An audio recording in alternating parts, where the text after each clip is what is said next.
Bende ogolo siem ne jomodak e bungu mamau mondo dar mapiyo.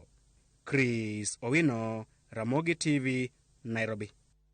Gavana Meru Kawira Mwangaza nyiero chenro ma MCAs ma kaontino ntiere godo mar thiche oko konyisogi mondo gipedh e lela ketho mage. Koloso kod od fwambo moro mar oganda Meru, owacho ni MCAs go chuno mondo ket kokgi e chenro mar thiche oko kod josiasa manoyombo e yiero mokalo. Odok ne rekod mare e wi weche mag dongruok molero ni sirkal mare oseketo omenda mathoth e chenro mag dongruok, ataro kod weche mag josike mag siasa.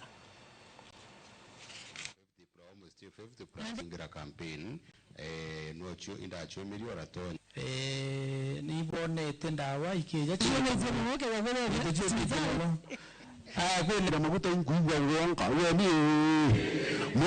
I've talked to several MCAs.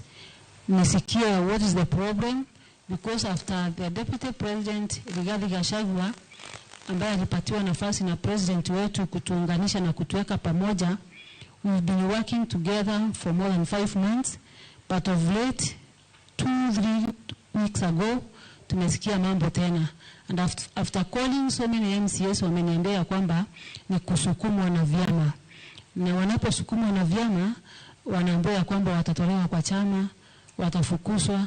Kwa hivyo mimi siwaonee ubaya, maana wako katika chama na mimi ni independent governor, lakini ninaomba hivi, hata kama watu wanatafuta impeachment, you can't get an answer minus a formula. Huwezi kuweka impeachment ambayo hauna grounds. Tungependa pia kama Wameru tujue what are the grounds ambazo zina lead to impeachment, kwa sababu sisi kama county hatujapoteza hata shilingi moja ya mwananchi. Sisi kama county ya Meru tumekuwa na kazi ambazo zinaonekana, and the few noises that watu wanaweza kusikia nje si mwananchi wa kawaida. Mwananchi wa kawaida ana shida hata